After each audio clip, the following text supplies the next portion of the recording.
ایک جملہ کہہ کے لوگ سائڈ پہ ہو جاتے ہیں، بندہ بیچارہ ساری رات تڑپتا رہتا ہے۔ ایک فکرے کا تبصرہ کر کے لوگ کونے میں چھپ جاتے ہیں، اور کسی آدمی کے لیے وہ اسے سولی پہ لٹکا جاتے ہیں۔ اب پہلے تو اللہ سے یہ معافی مانگیں کہ رب اس جرم سے ہمیں محفوظ فرمائے۔ اور اب تو لوگوں کی زبانیں اتنی لمبی ہو گئیں کہ وہ صحابہ تک چلی گئی ہیں، اہل بیت نبوت تک چلی گئی۔ تبصروں کے شوق میں لوگوں نے یہ دیکھا ہی نہیں کہ میری حیثیت کیا ہے اور میں بات کس کی کر رہا ہوں، میری اوقات کیا ہے اور میں تبصرہ کس پہ کر رہا ہوں۔ بے باک ہونا اور بات ہے، اور بدتمیز ہونا، ان دونوں میں فرق ہوتا ہے۔ ابن حزم کہتے ہیں کہ مصر میں ایک تاجر بڑا کامیاب ہو گیا تھا، بڑا کامیاب تاجر ہو گیا۔ تو زندگی میں جتنے لوگ بھی کامیاب ہوتے ہیں ان سے حسد ہوتا ہے، اس سے بھی اس کے ارد گرد کے لوگوں نے حسد شروع کیا۔ اب تاجروں نے پلاننگ کی کہ اسے خراب کیسے کرنا ہے۔ وہ ایک دن اپنے گھر سے نکلا، سفید کرتا سفید پگڑی باندھ کے باہر۔ اب 5-6 لوگوں نے پہلے سے منصوبہ بندی کی ہوئی تھی۔ ایک صاحب اسے ملے، کہنے لگے ماشاءاللہ آج تو سفید کرتے پر سبز امامہ، سبز پگڑی بڑی ہی اچھی لگ رہی ہے۔ تو وہ ہنس کے کہنے لگا لگتا ہے آپ سو کے اٹھ کے آئے ہیں، پگڑی تو میری سفید ہے۔ اس نے کہا چلو پگڑی تو سبز ہی ہے، باقی آپ نہیں مانتے تو آپ کی مرضی۔ وہ آگے بڑھا، تو اب کیونکہ پلاننگ تھی تو ایک شخص اور ملا۔ اس نے کہا کیا بات ہے، سفید کرتے پر آپ کا پیلے رنگ کا امامہ کیا جچتا ہے۔ اس نے کہا یار کو خدا کا خوف کر۔ ہنس کے کہا کیا ہو گیا، تیری اینک کا نمبر تو نہیں تبدیل ہونے والا ہوا؟ اور بھائی میں نے تو سفید کرتا اور سفید ہی امامہ باندھا ہے۔ اب 2-3 لوگوں کی دفعہ تو وہ مسکرایا، لیکن وہ ڈھیر سارے لوگوں نے منصوبہ بندی کی تھی۔ وہ جب چوتھے کے پاس گیا تو اس نے بھی کہا کہ کیا بات ہے سفید کرتے پر پیلے رنگ کے امامے کی۔ اس نے کہا پیلا کہاں ہے؟ اب وہ غصے ہونے لگا۔ اب وہ چھٹے کے پاس گیا تو اس نے کہا جناب کیا بات ہے سفید کرتا اور کالا امامہ۔ اب وہ غصے میں اتنا باولا ہوا کہ پہلے ہنسا پھر رویا، پھر اسے سمجھ نہ آئی کہ دکان کا تالا کس چابی سے میں نے کھولنا ہے۔ بس وہ شام ہوئی تو اس بیچارے کو بچوں نے روڑے مارنے شروع کر دیے۔ وہ اتنی تکلیف میں آ گیا کہ لوگ اسے پاگل کہنے لگے۔ کیوں؟ اس لیے کہ لوگ منصوبہ بندی، افواہ تھی نا کہ میری طبیعت خراب ہے، تو لوگوں نے حال پوچھ پوچھ کر بیمار کر دیا۔ لوگوں کی باتیں، لوگوں کے تبصرے، لوگوں کے کومنٹس۔ بولے امام شافعی فرمانے لگے لوگوں کی باتیں پتھروں کی طرح ہوتی ہیں، یہ روڑوں کی طرح ہوتی ہیں، اگر انہیں کمر کے اوپر رکھ لو گے نا تو یہ تمہاری کمر توڑ دیں گی، اور اگر تم ان کو اپنے پیروں کے نیچے رکھ لو گے تو تمہارا قد اونچا ہو جائے گا۔ بس دنیا میں وہ لوگ پریشان ہوتے ہیں جو لوگوں کی باتوں کو کندھوں پر سوار کر لیتے، جو پیروں کے نیچے رکھے، جو پاؤں کے نیچے رکھے ان کا قد۔ وہ پرانے زمانے میں نا عارف رومی رحمۃ اللہ علیہ فرماتے کہ ایک بیل گائے گر گئی تھی کنویں کے اندر، تو اب وہ لوگ اس کو نکال تو نہیں سکتے تھے، تو انہوں نے اس طرح کیا کہ مٹی ڈالنی شروع کر دی کہ اب بدبو آئے گی، پریشانی ہوگی، تو اس کو بند کر دیتے ہیں اندر ہی کنویں کو، کنواں نئی جگہ پہ کھود لیتے ہیں۔ انہوں نے جب اس کے اندر مٹی ڈالی نا تو وہ گائیں جو تھی وہ مٹی جھاڑ کے تو مٹی کے اوپر آ گئی۔ انہوں نے پھر مٹی ڈالی تو وہ تھوڑی اور اوپر آ گئی، اور مٹی ڈالی تو اور وہ مٹی ڈالتے گئے اور گائیں وہاں سے کنویں سے باہر آ گئی۔ لوگوں نے دفن کرنا چاہا، وہ باہر نکل آئی۔ او میرے بھائی، لوگ بھی اپنی باتوں میں دفن کرنا چاہتے ہیں، لیکن یاد رکھنا جو چمکنے والے تھے وہ چمکتے ہی رہے، جن کو اللہ نے عزت دی تھی ان کی گھٹائی کوئی نہیں سکا۔ یہاں تو میں نے یہ دیکھا ہے اس معاشرے میں کہ جھوٹے سے جھوٹا آدمی، اس کے بھی فالوور ہوتے ہیں، دغے باز سے دغے باز بندہ، اس کے بھی گویوں کے فالوور، اداکاروں کے فالوور، فلانے کے فالوور۔ اس کا یہ تو بھئی انسان کا مزاج ہے، ہر بندہ کانوں کا کچا ہے، کوئی تھوڑا زیادہ کچا ہے، کوئی تھوڑا کم کچا ہے، تو باتیں تو ہوگی، لوگ منہ میں زبان رکھتے ہیں تو گفتگو تو کریں گے۔ اب یہ اثر لینے والے پہ ہے کہ وہ اس کا اثر کس طرح کا لیتا ہے۔ ہمارے ہاں بڑے بڑے سمجھدار لوگ نفسیاتی ہو جاتے ہیں، بڑی بڑی سمجھدار خواتین نفسیاتی ہو جاتی ہیں، میری ساس باتیں کرتی ہے، میری نند باتیں کرتی ہے، مجھے فلانا باتیں کرتا ہے، مجھے فلانا۔ بھائی باتیں، جس کے منہ میں زبان ہے اس نے بات تو کرنی ہے۔ اب آپ نے کیوں یہ دعویٰ کر لیا ہے کہ آپ اتنے اونچے چلے جائیں کہ آپ کو بات ہی کوئی نہ کرے؟ کیا حرج ہے اس میں؟ اگر کوئی آپ کو بات کر دے تو کیا ہے، ہم کسی نے کر لی تو پھر کیا ہوا؟ اس کا اتنا اثر قبول کرنا کہ ساری رات سونا ہی نہ، پریشان ہو جانا. اور بعض لوگ ایسے ہیں جنہیں اتنی باتیں نہیں ہوتی جتنی انہیں ٹینشن ہوتی ہے. یعنی وہ دو بندے کونے میں کھڑے ہیں تو میری ہی بات کر رہے ہیں. اور بھائی وہ اتنا اہم نہیں ہے، انہیں کوئی اور کام بھی ہو سکتا ہے، تیری بات ہی انہوں نے کرنی. بلا وجہ لوگ سمجھتے ہیں کہ میں بڑا اہم آدمی ہوں، وہاں بھی مجھ پہ تبصرہ ہو رہا ہے، یہاں بھی ہو رہا ہے. اس پہلو سے باہر آئیں، اس کمپلیکس سے نکل آئیں. اور نبی پاک کا یہ طریقہ ہے. مسند امام احمد بن حنبل میں حدیث موجود ہے. حضرت عبداللہ ابن مسعود رضی اللہ تعالیٰ عنہ، کمال آدمی حضرت عبداللہ ابن مسعود، حضور نے فرمایا عبداللہ ابن مسعود سے قرآن سیکھا کرو، یہ اسی طرح پڑھتے ہیں جس طرح میرے اوپر نازل ہوا تھا. حضرت عبداللہ ابن مسعود کو نبی پاک علیہ السلام نے فرمایا درخت پہ چڑھ کے ذرا میرے لیے مسواک تو اتار دو. حضرت عبداللہ ابن مسعود کی پنڈلیاں پتلی پتلی تھی، ٹانگیں پتلی تھی. وہ درخت پہ چڑھے، ہوا چلی تو کپڑا تھوڑا ہٹ گیا تو بعض لوگ ان کی پتلی پنڈلیوں کا مذاق اڑانے لگے. معاذ اللہ، دیکھو کیسی باریک باریک پنڈلیاں ہیں، کیا انداز ہے. اب حضور بیٹھے ہیں نا، تو انہوں نے جو بات کی تھی وہ بات بھی درست تھی، پنڈلیاں واقعی پتلی تھی. اور کوئی بھی اس انداز میں دیکھتا تو شاید مسکراتا.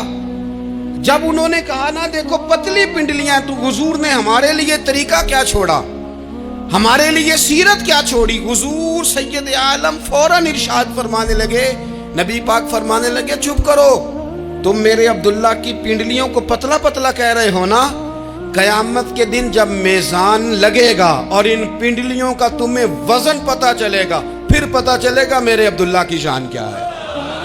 یہ بڑی وزنی پنڈلیاں ہوں گی، جب ان کا میزان پر وزن تلے تو آپ دفاع کریں. نبی پاک صلی اللہ علیہ وسلم نے فرمایا اگر کسی جگہ تیرے بھائی کی عزت پر حملہ ہو رہا تھا اور تو بچانے پر قادر تھا اور تو نے اس کی عزت سے اس شر کو روک دیا، کہا نہیں یار ایسی بات نہیں ہے، تم غلط کہہ رہے ہو. فرمایا اگر تم کسی کی عزت کا دفاع کرو گے تو فرمایا جہاں تمہاری عزت خراب کی جا رہی ہوگی رب وہاں تمہاری عزت کا دفاع فرمائے گا، اللہ تمہاری عزت کا محافظ بن جائے گا. لیکن ہم کیا کرتے ہیں، ہم لوگ باتیں کر رہے ہوتے ہیں تو ہم ان باتوں میں ایک بات اور شامل کرتے ہیں، ہم ان باتوں میں ایک بات اور شامل کر لیتے ہیں اور انداز اختیار کر لیتے ہیں، اور جو آپ کے حق میں ہے اس نے مخالف نہیں ہونا، اور جو مخالف ہے اس نے کبھی حق میں. چھوڑیں آپ کس کو قائل کر رہے ہیں، جس کی سمجھ میں آتی ہے وہ قبول کرے، نہیں آتی تو دروازہ کھلا ہے، کہیں اور تشریف لے جائے. ہمارا یہ مزاج بن گیا کہ بلا وجہ کی وضاحتیں بھی بندے کو کمزور کرتی ہیں. بلا وجہ ہم کمزور پڑ جاتے ہیں، تھوڑے بے نیاز ہو جائیں. چھوڑیں اتنی اتنی لمبی زبانیں کھول کے لوگوں نے صحابہ کے بارے میں باتیں کی، باتیں ہو رہی ہیں. لوگ جن کو دبانا چاہتے تھے، آج نہیں صوفیاء کی مخالفت شروع ہوئی، ان کے زمانے میں بھی ہوئی، ان کے دور میں ان کے خلاف کتابیں لکھی گئیں.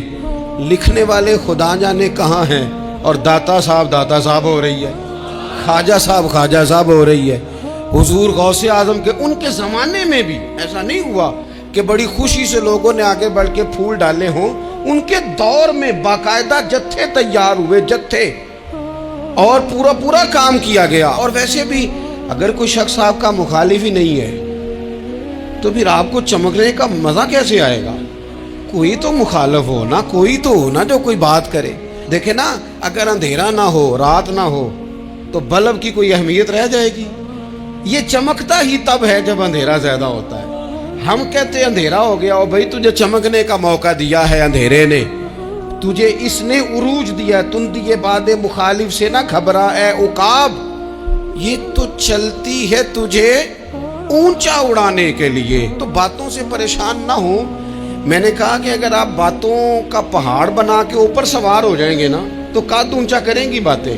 جو بندہ ڈسکس ہونے لگ جاتا ہے وہی تو مشہور ہوتا ہے، اسی کی تو بات ہوتی ہے. دیکھیں کیا ہوتا تھا بھلا مکے میں، کوئی بندہ باہر سے آتا تو ابو جال اسے کھڑا کر کے کہتا حضور کے پاس نہ جانا. تو کہتا پتہ تو کروں بھلا نبی پاک کے پاس کیا ہے، پتہ تو کروں بھلا حضور کے پاس کیا ہے. تو جن سے تعارف نہیں ہونا تھا وہ بھی تعارف کرا رہے تھے رسول پاک کا. تو اس لیے باتوں سے گھبرا جانا. ہاں ایک بات ہمیں کتاب و سنت میں ملتی ہے، اس پر ضرور غور کریں. تہمت والی جگہ سے بچیں، تہمت کا موقع نہ دیں.